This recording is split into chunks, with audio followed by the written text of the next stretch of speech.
português. Massa crua!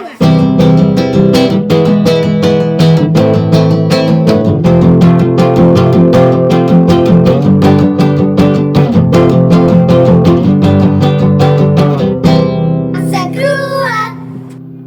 Tu nasceste no Pico da Pedra. Exato. Sabes que o Pico da Pedra me diz muito, Eu porque sei. é a terra dos meus avós e acho que é interessante. Acho que é uma freguesia interessante, até porque de lá saíram vultos como o Nésimo Titão de Almeida, o Cristóvão de Aguiar e outros mais desconhecidos, menos conhecidos. O que é que achas que acontece aí com o Pico da Pedra? Vocês têm um jornal, são uma freguesia, mas têm um jornal, há aquela de o Gilberto Bernardo, por exemplo. Há uma série de malta aí que se interessa. Vocês tinham um grupo folclórico, se não estou em erro, ou um grupo de cantares. Tínhamos, eu fazia parte. Sim, já vi.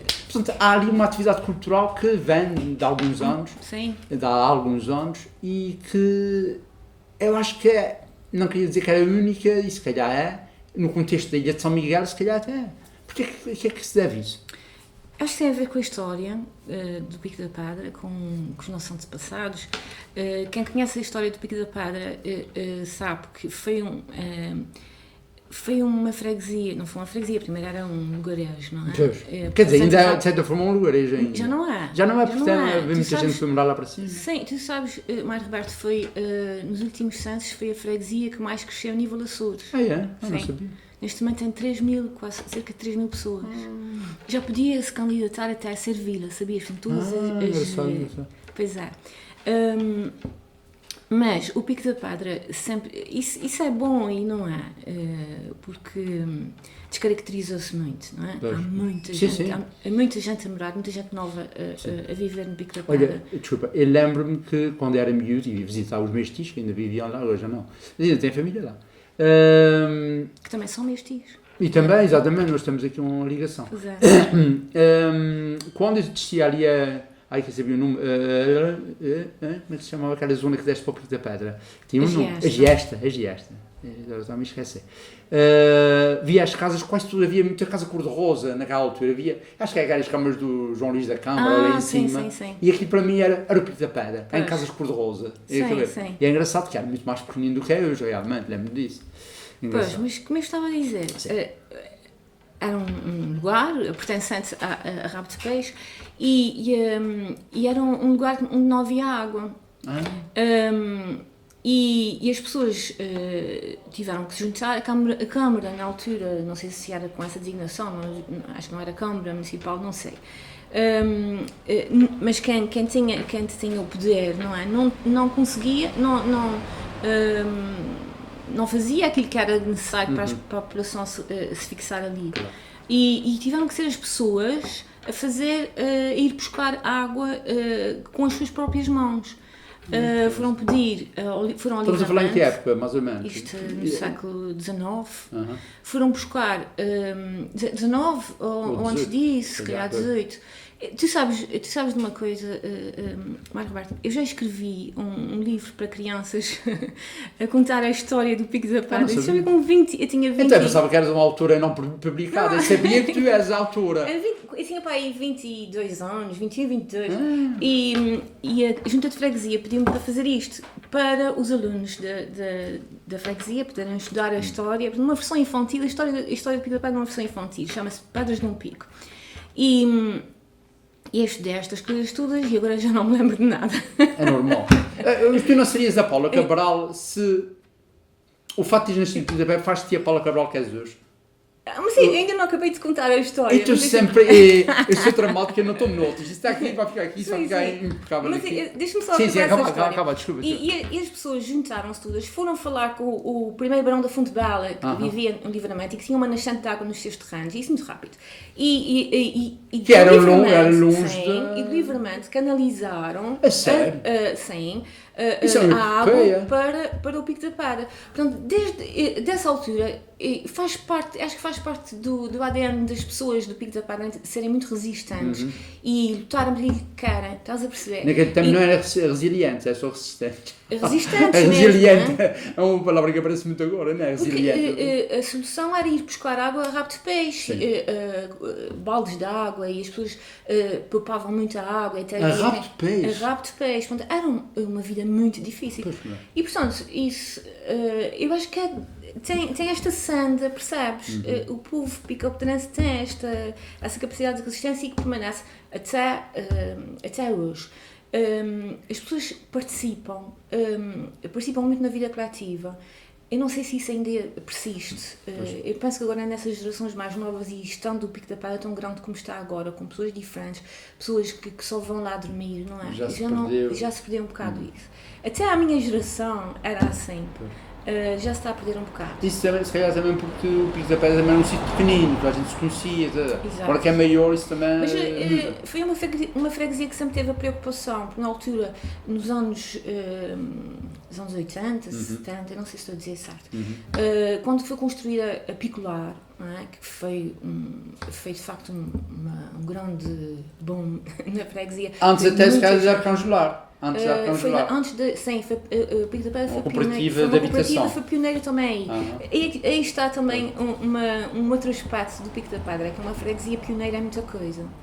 E quando se fez, quando se construiu a Picolar, aquilo foi quase outra freguesia. Foi muita gente fora. Não foi só os casais novos da freguesia que beneficiaram, mas veio muita gente de fora. E o Pico da Pedra sempre teve a preocupação de inserir essas pessoas, de as encaixar na freguesia, de as chamar para as instituições e que delas fizessem parte. E isso foi muito importante também. E, portanto, acho que as pessoas sentem-se bem-vindas na freguesia. É um local aprazível.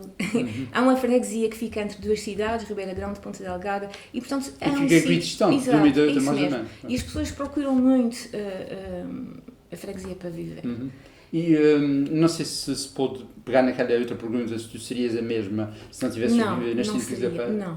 Não seria. De maneira nenhuma. Como é que chegas aí a essa vontade? Eu acho que não se explica ainda a ninguém, não se explica às pessoas, mas tu tens essa inclinação para as artes, para a escrita, sobretudo, para a literatura. Isso acho que é uma coisa um bocadinho... O teu irmão também teria, não é? Isso é uma coisa, eu acho que é um bocadinho genético, não sei. Os meus avós, o meu bisavô, fazia versos, cantava ao desafio, repentista, não é assim que se chama. Sim. Depois, eu tenho um tio-avô também que era jornalista nos Estados Unidos, que era ele que coordenava a página Lusíada do Portuguese Times, chamava-se Luís Dias Martins. E foi o autor do hino de Pico da Pedra. Não sei se não cheguei a conhecer, acho que tenho a impressão que... É possível, sim. Depois, o Cristóvão de Aguiar também é primo irmão do meu pai. Portanto, há essa tradição, não sei, há uma inclinação, eu juro que há uma inclinação. O meu irmão também é jornalista, como tu sabes, a minha sobrinha também é jornalista e eu também sou toda para humanidades. Tens uma sobrinha que é treinadora de futebol, não é? Sim, mas o curso dela, a formação dela é jornalismo. E é isto. Portanto, eu acho que há uma inclinação. Mas depois também há outra parte que é... toda a minha juventude foi vivida com muita dinâmica, muita participação cívica. Eu fazia parte de tudo que era órgão, como eles dizem, as forças vivas da freguesia. Mas havia uma ligação dessas forças vivas à igreja também? Havia aí... Não, era... Sim, cívico mesmo. Eu estou a dizer isso porque em Vila Franca eu estava ligado também a um grupo de jovens que tinha uma ligação à igreja, às freiras ou padres. Até pelo contrário. Naquela freguesia, olha, o jornalinho A Voz Popular, até foi um jornalinho que nasceu exatamente para fazer frente ao padre da freguesia. Que giro. Que ninguém gostava. Sim, claro. E se calhar motivaram a saída do padre. Isso foi ainda antes de 25 de Abril. Okay. O meu irmão era um dos fundadores, ele e outras pessoas daquela geração e que fazia-se anonimamente, ninguém sabia quem é que fazia aquele jornal. Era posto debaixo da porta. Olha, isso era panfletário. Exato. E depois... e era feito na minha casa. É? E portanto, eu convivia... Conspiradores, pá. Eu convivia com... Eu era miúda, eu faço diferença com o meu irmão 10 anos. É? Sim. Não sabia. E eu era miúda, mas eu lembro-me dessas coisas e essas coisas tiveram muita influência em mim, não é? Portanto, houve sempre essa participação, estava eu a dizer, e depois... a juventude sempre foi muito participativa, nós éramos chamados para ir, porque os mais velhos tinham também essa postura, não é? De chamar os mais novos. Não há aquela divisão, agora nós é que estamos aqui no poder, vocês têm que fazer o que nós mandamos, não. Chamavam-nos para tomarmos responsabilidade, preparavam-nos também para depois sermos nós também os responsáveis. Havia uma passagem de testemunho, essa cultura existia. E chamavam-nos para cargos de direção. Eu fiz parte da direção da casa muito nova, a Casa do Povo de Pico da Pedra, da Junta de Freguesia, do Museu de Pico da Pedra, fazia parte do como é que se chama? Do grupo que agora citaste, do Voz da Terra, e do jornalinho também participávamos. E, portanto, havia todas essas atividades. Eu lembro-me de haver alturas em que, quando era mais nova, eu não sabia, todos os dias eu tinha que sair de casa, não sabia para onde. Hoje havia uma reunião na junta, outro dia era a reunião na Casa do Povo, outro dia era a reunião não sei onde. E foi uma juventude tão alegre, sabes? Isso não será só nostalgia? A nostalgia também. Também Mas bem, tu que agora és professora, naquele tempo ainda não eras, claro, como é que vês os jovens de hoje? Como é que vês essa relação que os adultos, voltando aí atrás, um choque de gerações se calhar é diferente do choque de gerações que é hoje? Isso é uma boa pergunta. Como é que tens visto? Boa pergunta, Mãe Roberto, porque eu como professora, eu gostava tanto que os jovens tivessem tido a mesma experiência que eu tive. E às vezes eu pergunto, vocês fazem parte nas vossas freguesias, vocês fazem parte de comunidades, o que é que vocês fazem? A maioria não faz parte de nada. Uns dizem que estão num grupo de jovens, nos escuteiros, ou jogam futebol, mas não é a mesma coisa. A maioria dos jovens hoje em dia está isolada. É isso que, não é isolada no sentido em que esses miúdos estão cada vez mais infelizes. Eu noto os meus alunos, sei lá, grande parte deles está deprimido. A grande parte desses alunos está deprimida, são tristes. Eu não sei o que é que se passa hoje com esses miúdos, mas tem a ver com certeza com o uso abusivo das tecnologias, do isolamento, da pressão das redes sociais, da pressão, enfim, tantas coisas novas que a sociedade mas eu acho que há muita tendência das pessoas, dos adultos, de dizerem isso é porque naquele tempo era melhor, claro que agora é diferente. É diferente. Mas eles têm são outros desafios, não é? Mas pois são desafios mais difíceis e eles não estão preparados para enfrentar. Eu acho que eles não estão preparados para enfrentar porque eles não têm a resistência. E nós pais, se calhar também, eu também considero-me, sou mãe, tenho um filho que também passou por uma adolescência, não foi difícil, mas pronto, também passou por faz parte dessa geração. Quantos anos ele tem hoje? Ele tem 23. Okay. Mas o que é que eu queria relativamente a com isso, tecnologia que me tem influenciado. Sim, eu acho que negativamente, os desafios não são deve difíceis. ser só negativamente. Esses miúdos hoje em dia, o que eu noto é que eles não têm esperança. Eles não têm esperança, não têm por que lutar, não têm ideais. Nós na nossa altura... Mas se calhar porque foram muito apaparicados pelos pais. Pois é isso que eu ia dizer. Era essa a conversa que eu estava a ter e depois esqueci-me. Nós como pais, a nossa geração, eu acho que estragamos muito os filhos. Protegemos muito os filhos, fizemos muita coisa por eles. E eu tenho alunos que têm do 11º ano no outro dia, foram vários a perguntar o que é que queria dizer filiação. Filiação, e eu disse, mas isso é muito sintomático. Porque vocês não sabem o que é dizer filiação? No 11º ano, vocês não preenchem impressos, não...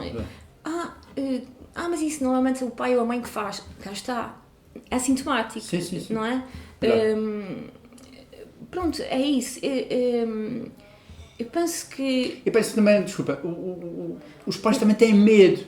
Se calhar passaram por Pois é coisas mais isso. difíceis Talvez seja e querem isso. papar isso, mas não, se calhar não é a atitude correta. E eu não sei se é ou não. Quer dizer, talvez seja por aí, talvez seja esse o motivo. É preciso procurar o equilíbrio Pois, sempre. sim, uma questão de equilíbrio. Sempre. Em tudo. É isso. Mas eu penso que esses miúdos, o que vêem hoje em dia, o que eles sabem do mundo, é tudo tão difícil. Também tem isso. A questão de é cada vez mais difícil ter trabalho, é cada vez mais difícil constituir família, é tudo, não conseguem comprar casas, não conseguem... Os teus alunos estão cientes disso? Estão muito cientes disso, sim. Pois. É que podiam não estar e Não, um bocadinho eles alienados, estão mas sim. Mas sim, então, Compreendo. alguns Sim. podem não estar, mas eles estão, sim. Eles acham, eles falam disso comigo, que é muito difícil. E eles não veem um caminho? E perguntam-me até, porque é que nós estamos aqui a estudar, porque é que isso vai servir? Eles têm muito essa... depois também, isso é outra conversa, essa noção pragmática da vida. Para que é que o estudo vai servir? Mas isso também, os pais se calhar pressionam, não só as redes sociais, mas também os pais em casa, se calhar também exigem mais deles. Também. Porque como lhes deram as condições todas, também pensam que por lhes terem dado as condições todas, eles próprios não tiveram, isso também eles devem corresponder a essa oferta que eles fizeram, vá lá, e de uma forma construtiva, ou seja, eles podem querer que os filhos tenham ótimas notas, que se esforcem muito, e se calhar os miúdos também não estão preparados para essa exigência, uma vez que também não se habituaram a trabalhar, foi ajudado tudo de mão beijada, e se calhar agora é mais complicado para eles. A escola corresponder a essas expectativas. Também, de certa forma, fomentam... A escola hoje em dia é quase um paradoxo, é um jogo de forças. Por um lado, nós temos que exigir dos miúdos, porque o mundo cá fora é difícil, e temos que exigir, e eles têm que ter notas para entrar na universidade, e eles tentam muito isso. Quando chegam ao secundário, eles estão muito preocupados com as notas, não é? Porque querem ter média para entrar na universidade que querem e, portanto, estão extremamente preocupados com isso. E, pronto, há muita pressão. E depois, por outro lado, é a pressão da sociedade também, a pressão dos próprios organismos institucionais, da tutela, que nós temos que fazer... Nós temos que ter, somos obrigados a dar apoio a todos os alunos de forma a que todos tenham acesso igual às aprendizagens. Isso é um bocado absurdo. E nem sempre isso é possível. Há alunos diferentes, os alunos são todos diferentes. E há alunos que têm mais facilidade, outros que não têm mais capacidade. Claro. Mas isso é muito difícil. E, portanto, muitas vezes temos que baixar um bocadinho, não é outro remédio, baixar, para adequar as aprendizagens, temos que baixar um bocadinho a bitola. Para adequar uns aos outros também. E depois isso acaba por ser um jogo de forças muito difícil de equilibrar, sabes? E para nós, professores, também é uma pressão enorme. Muitas vezes estamos ali numa camisa de forças, não sabemos como é que devemos de agir, não é? Eu vi agora, recentemente, um texto que tu escreveste a propósito do ranking das escolas do país em que a escola secundária antecidental, que é a tua escola, ficou um bocadinho afastada, no caso do Açoriano Oriental, não se falou nisso, falou-se de uma escola privada Esse ranking que é baseado Eu não nos sei que exames importância tem- é necessário? Isso é necessário mesmo? Isso é necessário, não, sei lá, isso é uma obrigação, isso são diretivas, não é? Diretrizes da LCDE, dessas instituições europeias que precisam de saber quais são as estatísticas, não é? Pronto. E os exames nacionais são uma grande pressão no sistema de ensino. Pronto, por um lado, eu compreendo que seja necessário haver uma aflição haver um termo de comparação entre as escolas. Sim, mas aí já roça a competição. Mas por outro lado, isso traz muitos problemas também ao sistema de ensino. Quarta-nos a liberdade. Eu como professora, eu acho que tenho muito pouca autonomia, principalmente desde que transitei para o secundário. Até ao 9º ano ainda há algum tempo que podemos gerir da forma como nós queremos. A partir do 10º ano, 10º ao 12º, os programas são extremamente extensos. Sou professora de português. Os programas são muito extensos, muito exigentes. Alguns conteúdos já nem sequer são, eu acho que já não são adequados já são os mesmos do meu tempo ainda. É? Sim, e do teu. Oh. E portanto não faz muito sentido hoje em dia. E nós, apesar de sabermos que muitos alunos têm outras necessidades e que precisam precisam mais de apoio na interpretação de texto, eles às vezes não sabem. Tu sabes, que há bem pouco tempo saíram aí umas estatísticas que davam conta que os portugueses em literacia, não é, estavam, mesmo em compreensão de texto, quase 50%, ou seja, ultrapassavam 50%, não é? De pessoas que não tinham dificuldade em compreender o que liam. Ora, tu imagina, então... Por isso não admira que as pessoas não gostem de ler. Não estão a compreender. Mas imagina, mas é que eu vejo isso todos os dias. Sim. Eu fico impressionada às vezes com os miúdos a fazerem-me perguntas de vocabulário. Palavras que são, para mim, que são, para nós, eu acho, corriqueiras, que são vulgares, que fazem parte do discurso dia-a-dia e que os sentidos eles desconhecem. E fazem perguntas do género, o que é uma ermida? O que é... Coisas assim, que não conhecem, às vezes, palavras básicas. Pronto, disse há bocadinho outro exemplo.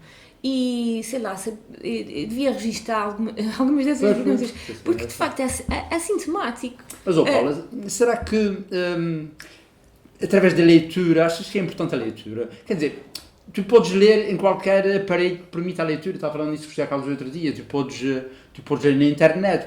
Se tem que ser através do livro. Pode ser... Não. Pode nem ter que ser a leitura, pode ser a visualização de um documentário, pode ser...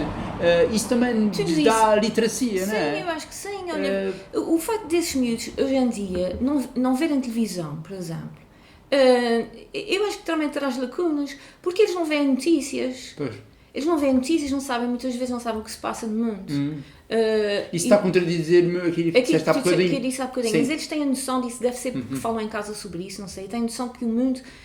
Sim, em termos gerais, mas especificamente eles sabem não. Que é muito difícil arranjar emprego, que o mundo está difícil, que pronto, essas coisas essenciais.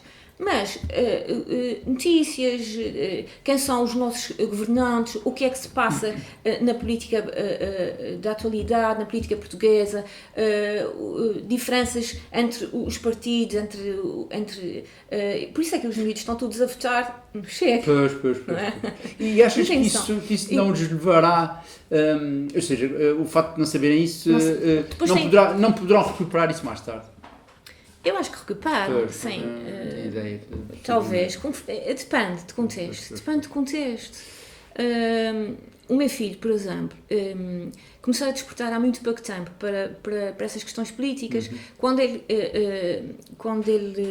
teve 18 anos, quando ele chegou aos 18 anos e que ia votar, e encarou o gesto de ir votar com muita responsabilidade. E começou a fazer muitas perguntas, começou a ler sobre isso, as diferenças entre esquerda e direita, o que é que cada partido pretendia.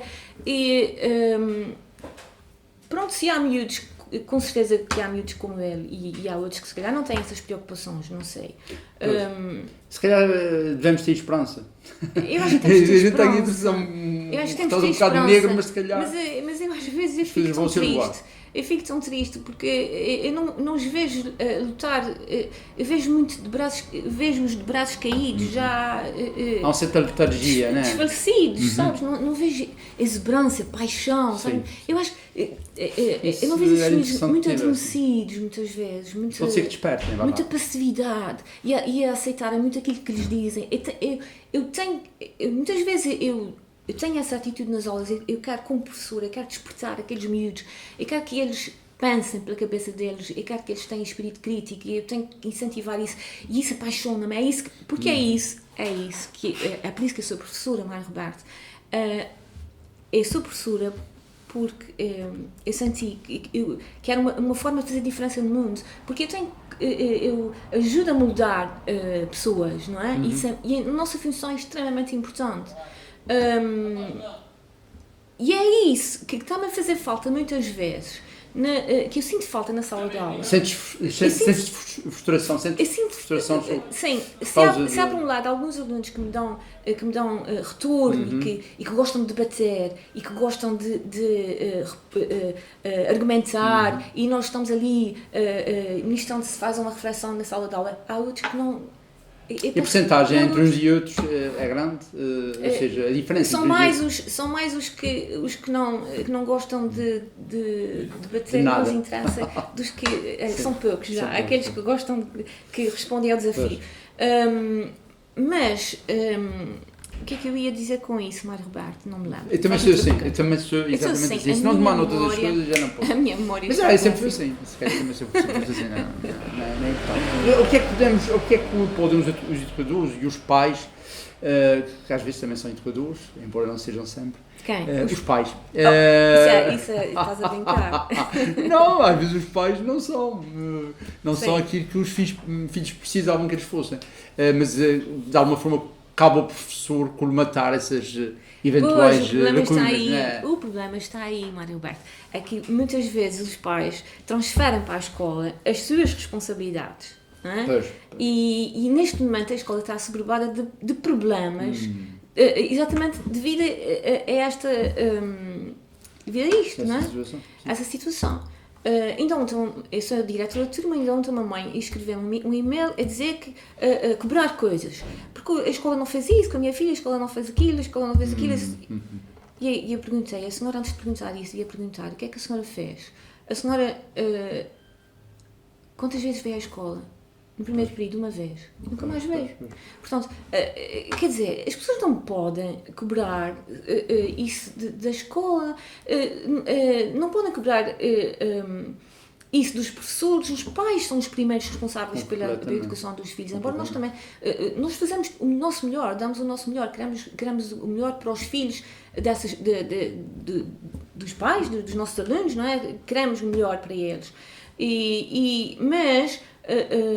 Mas às vezes nós não conseguimos chegar a todos os problemas, não conseguimos, e é cada vez mais. E depois as escolas também já não estão preparadas para tantos problemas que surgem. São miúdos que, cá está, têm ataques de pânico, têm ataques de ansiedade, têm problemas de distúrbios alimentares, problemas de automutilação. São muitos problemas hoje em dia.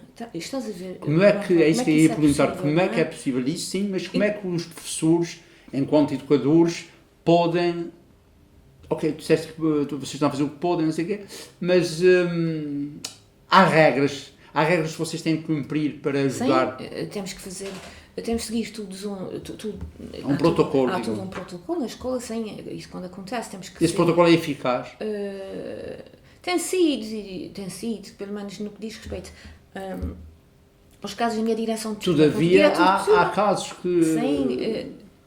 Por exemplo, nós essa enviamos- história do... Estamos a conversar, porque isso vai ser Sim. inesíssimo. Essa questão dessa série, não sei se viste, da adolescência. Não vi, ainda não vi. Vale a pena. Eu estou sempre a recomendar, Sim, mesmo sim. aqui, tenho recomendado muito, que é muito boa. Muita gente não vi. Mas Que é tenho ouvido exatamente- falar. que é um miúdo que supostamente mata um colega. Exato. Portanto, apesar disso, apesar do vosso esforço, apesar do protocolo, o que for, as coisas acontecem. É impossível, não é? É impossível vocês conseguirem. Mas era disso que eu estava a tentar falar há pouco. Quando eu digo que nós temos muito pouco tempo nas aulas para darmos atenção a alguns problemas e para fazermos a tal moldagem que eu Pois, falei sim, há sim. pouco, sabes? E ouvir o que eles têm para dizer, ouvir os problemas deles, fazer reflexões em conjunto. Muitas vezes nós não temos tempo para isso, porque a escola cá está com a pressão de que aqueles conteúdos têm que ser dados todos naquele tempo, não é?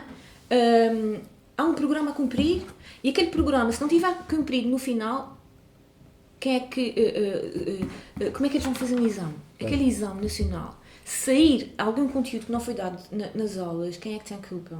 Não é? É o professor. Portanto, e cá está, essa camisa de forças muitas vezes nós vestimos, porque é preciso parar, é preciso refletir com esses miúdos, é preciso dar-lhes muitas vezes, nesses momentos,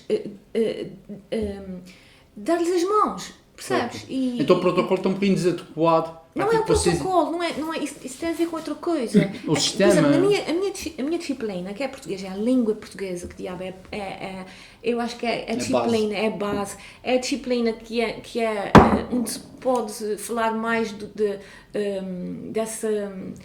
moldar o ser, através da língua, através das palavras, através da literatura.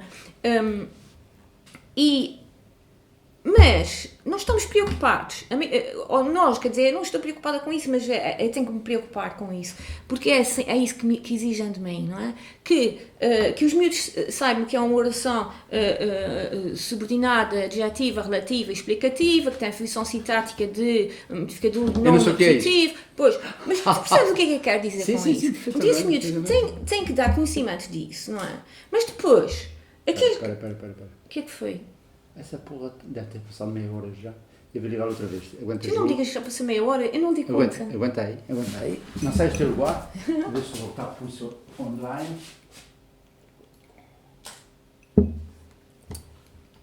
Vou ter que fazer uma imagenzinha aqui. E é para teres um relógio para aqui. Tu não digas que passou meia hora. Já eu passou. Coração. Olha, vá lá, que 20 para as 4. E agora? Mas é assim. Não, continua. Isso agora já está gravando outra vez. Essas todas estão a gravar, menos é cara que dispara. Estava a dizer que é isso, a pressão exercida pelos conteúdos, pelos exames e dos conhecimentos que eles têm que dar conta no final dos ciclos, Sim. não é? Depois faz com que nós não tenhamos esse tempo também, que haja essas válvulas de escape, de criatividade, dar asa à criatividade dos miúdos, dar asa que eles falem connosco. Quer dizer, se nós fazemos isso, tem que ser sempre muito depressa a fugir. E depois, até mesmo para consolidar conhecimentos, às vezes não há tempo. Pois. Tu achas isso normal? Pois não. Pronto, alguma coisa está errada na Claro que sim, escola. claro que sim. E é isso Então, que é preciso. repetido, o sistema isso está errado, que é não preciso, está adequado. Pois não, é isso que é preciso mudar. A escola tem sido, sei lá, eu já sou professora há 35 anos, Ah, é? não parece, não é? Não. Há 35 anos eu já assisti a tantas reformas e, no entanto, nenhuma delas ainda Resolve verdadeiramente os problemas. que resolve verdadeiramente os problemas, é isso. existem. Tu foste para professora por via de quê? Eu não queria ser professora. Não, queria ser jornalista, se calhar. Eu acho que era essa a minha vocação. Foste então por via da escrita. Mas foi isso. Eu não queria ser professora, eu tirei. A minha formação inicial eu fui para a Universidade dos Açores e eu fui fazer um curso com o intuito de... havia a licenciatura com uma promoção pessoal, não sabia o que é que eu queria fazer da vida. E fui para línguas que era aquilo que eu gostava mais, não é? Português, inglês. Mas eu fui para a área de científica. E depois, quem queria ir para o ensino, teria que ir para a formação pedagógica. E quando eu saí, quando acabei o curso, disse: o que é que eu vou fazer agora? E depois não sabia o que é que eu ia fazer. Ou seja, há 35 anos tu tinhas os mesmos problemas que os miúdos têm agora. Mas tu sabes, não sabia, porque nós éramos uma terra, ainda somos uma terra pequenina, eu não sabia como é que se arranjava emprego sequer nessa terra, a não ser por cunhas e por... sempre foi igual. Há coisas que não mudam. E eu assim, não quero nada disso, também não queria ir para um sítio para estar das 9 às 5 a trabalhar. Eu fiz muita coisa, olha, eu fui guia de turismo, entretanto fiz alguns serviços. Numa altura que não havia guias turísticos. Pois, mas havia o curso aqui na Universidade dos Açores, havia um curso que fizeram, que é promovido pelo governo. Fui revisora do Correio dos Açores, ainda era o Correio dos Açores ali embaixo, na rua Nova da Misericórdia. O que é que eu fiz mais? Sei lá, eu trabalhei, colaborei na RTP Açores também, nas férias, a organizar nas férias de verão. Na MAT, quando era na Mostra Atlântica de Televisão, que foram momentos fantásticos, conhecia-se tanta gente. Foi uma época de da RTP Açores, sem dúvida. E agora, pronto. Mas depois disso, eu fui dar aulas, entrava nos mini-concursos naquela altura, e depois comecei a gostar, afinal é isso que eu quero.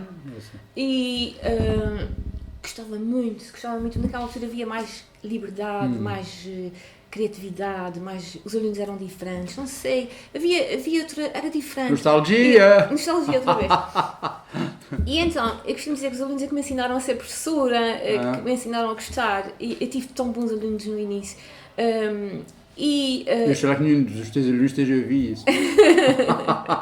E então, e ainda tem, há sempre aqueles alunos que marcam mais do que outros, mas todos eles, sempre que os vejo, eu acho que todos os alunos levam um bocadinho de nós, não é? Tu já tens alunos que já são pais, netos, avós se calhar. Eu já estou a ter filhos de alunos. E então... e depois decidi que queria ser professora, voltei para a universidade para fazer a parte pedagógica e portanto, foi assim. Pois. Mas tu foste através da escrita, escrevias quando era miúda, né? Publicaste um livro aos 22 anos e é uma coisa que tu fazias com regularidade? Não era. Mas atraía-te isso da escrita, da criação literária? Sim, sempre. E lia bastante, acho que lia mais na juventude do que agora. Agora eu não tenho tanto tempo. Depois também, aqui, eu não sei, eu também acho que o meu gosto alterou-se um bocado. É natural, não é? Mas eu chego hoje ali a uma livraria, não é só uma área, eu gosto de ir a artes e letras, eu sei o que é que quero quando vou lá. Quando eu vou a Bertrand, por exemplo, já tenho dificuldade em escolher livros, que são tantos que eu fico desnorteada, parece um supermercado de livros, não é? Eu tenho dificuldade. E depois já não sei quem são os autores de referência, e portanto tenho que ir descobrir eu própria, não é? E de antes não era assim. Eu tenho lido muito agora no Kobo. Kobo, pois. Mas por uma razão prática, porque é muito mais barato. Os livros são muito caros, não é? E isso é ainda gosto imenso de comprar livros assim. Pois eu sei. E tem muitos livros que alguém não lê sequer. Mas os livros que eu gosto. Sou o ato de comprar. Isso tem uma desvantagem. É que assim, eu quando leio ali, eu depois já não me lembro de nada. Não me lembro do que eu li. Isso é bom, pá, porque tu podes pegar nesse livro outra vez daqui a uns tempos. Mas aqueles que eu gosto mais. Acontece isso com os filhos. Olha, não teria acontecido isso. Eu estou a começar a ler que isto que apetece-me sublinhar aquilo tudo. E já fui encomendar o livro físico, Pois. porque quero ficar com aquele livro, quero guardá-lo na minha biblioteca, portanto... Esse aparelho de leitura consegue-se sublinhar nos aparelhos? Consegue, sim. Ok. Eu não mas, costumo, mas por não isso- é a mesma coisa, não é aquela Sim, relação claro que não é, física, claro que não é... A primeira coisa que eu pego num livro é cheirá-lo. A primeira coisa, é um vício já. Não é a mesma assim. coisa, pronto. Eu tenho a impressão de que o facto de eu não me lembrar daquilo que li tem a ver com isso. Pois. Porque eu estou a ler no digital não é a mesma coisa. Claro. Não é a mesma coisa, não sei Até, explicar. até incentiva a memória. O facto de ver Pois. as palavras escritas Sim, ali. sim, sim. Bom, também não sei explicar. Também não sei explicar. É uma relação íntima, não é? Nunca tiveste a ambição de publicar? O quê? Como assim? Escrever para publicar. Tu Eu... fazes coisas que vês no Facebook. Então posso dar a notícia. Vai sair, quer dizer, eu publiquei. Vamos ter sempre- aqui uma eu publiquei notícia em sempre- primeira mão.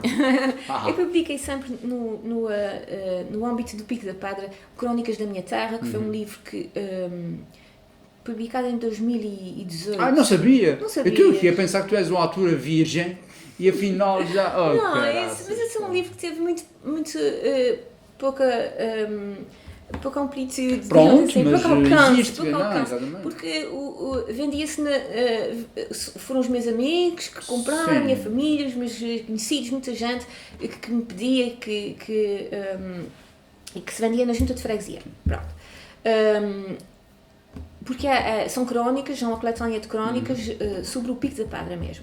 Entretanto, surgiu o convite do professor Vomberto Freitas, porque sabia que eu tinha começado, ele sabia que eu tinha começado a escrever, e não foi com o intuito de publicar nada. Esse livro vai sair agora e vai ser integrado, que é uma grande honra, mesmo muito grande, vai sair integrado naquela coleção do professor Humberto Freitas, de coleção de escolhas, seleção editorial. E vai ser publicado talvez para o mês que vem, ou ainda esse mês, no final do mês. Planetas lavadas. E Lisas Lavadas. E chama-se Casa Mãe. E é crónicas? Não. Aquilo é um misto, eu não sei explicar. Aquilo é um misto,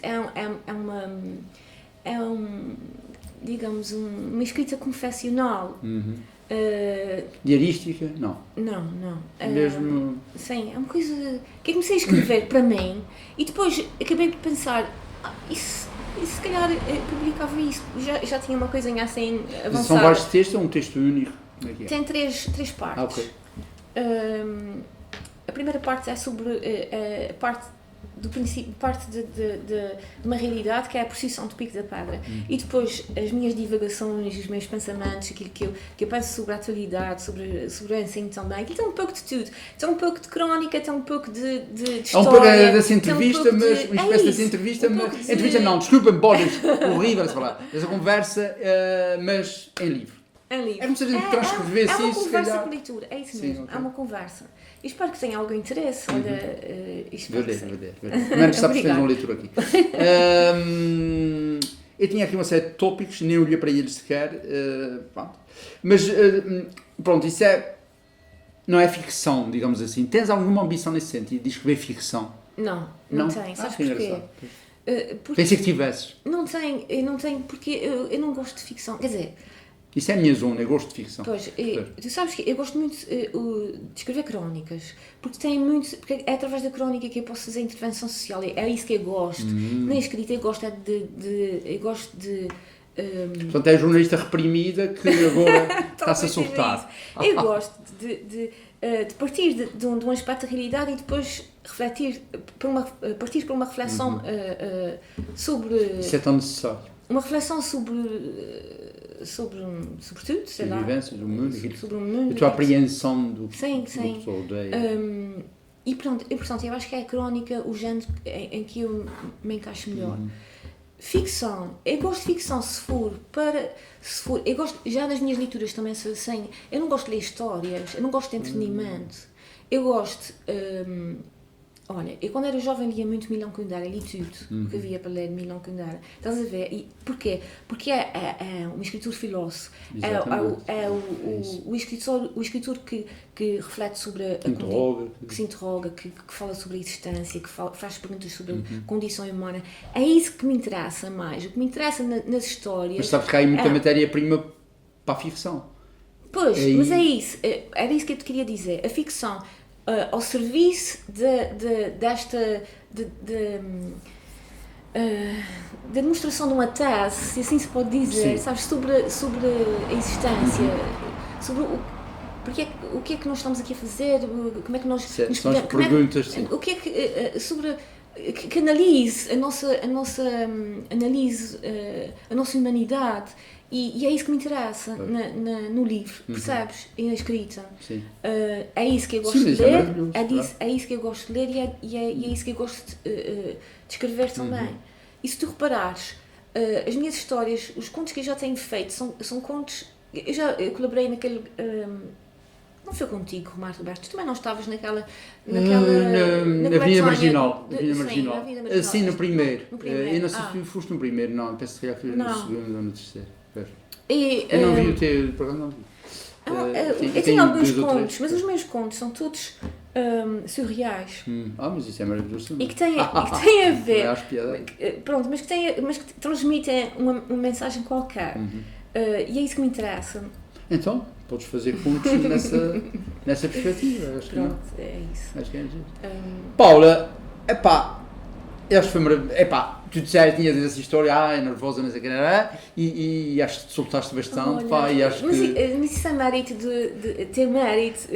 Não é nada. Então não é. Tu à vontade contigo e tu és uma pessoa famosa. Não, isso é porra, assim, né? A gente está a falar uns... E tu também tens essa... nós temos isso em comum, eu acho. Tu tens esse vem que não tem caráter também muito... Sim, também és agarrido, vá lá. És agarrido, és apaixonado. Volta, e tu és muito... tens essa... gostas de participar. Sim. Tens uma participação acho que sou um bocado malão, sou preguiçoso, de modo que não me quero envolver demasiado. Tu tens uma participação cívica muito importante. Sim, aquilo que tu fizeste há bem pouco tempo, acerca do... glifosato. Exatamente. Foi um passo muito importante. Mas depois se não serve de nada... Não serviu. O que é que aconteceu? Não sei se era para ser discutido lá na Assembleia, não sei qual é, se é que já foi, se houve algum resultado positivo. É muito mau que nós estamos a ver naquela Assembleia Eu acho que regional, é péssimo. aquelas pessoas... Não, tu estás a ver agora que o PS, por exemplo, fez uma proposta que... a pedir para ser nas zonas protegidas, nas zonas marítimas protegidas, nas reservas, nas reservas, querem que se pesque, mesmo que seja saltivar, não é uma pesca invasiva, querem que se pesque nessas reservas. Esse o Chega. Como é que o PS se aliou Chega? Porque é uma coisa que não tem nada a ver com as pessoas. Eles dizem que é para defender os pescadores, mas não é. Isso é necessário haver reservas, senão a gente está cá por tudo, não é? Com certeza. E para se produzirem as espécies é preciso que haja reservas. Mas nessa relação com a natureza, na relação com os animais, nós vemos aqui, os animais são muito maltratados aqui também. Muito. O nosso canil, o canil de Ponta Delgada é uma coisa deplorável, sim, não é? Sim. Aquilo que o secretário regional da Agricultura fazia, dava ordem para matar a tiro os gamos nas flores. Isso é absurdo. Porque tinha excesso de gamos. A secretária da Agricultura... Como é que isso é possível? Nós perguntamos, como é que isto é possível passar para a cabeça de gente responsável, de gente que está nesses cargos e que dão uma imagem da nossa... Não quero, já não é pela imagem, quer dizer... Não, a imagem humana, mas... Isso é uma... Não, eu acho que está a haver um processo mas o que é civilizacional. As pessoas estão a ficar energúmenos, se é que já não era. Portanto, isso está aí... Cá está, são os novos tempos e a gente tem que saber lidar com isso e tem que protestar e tem que ser combativos.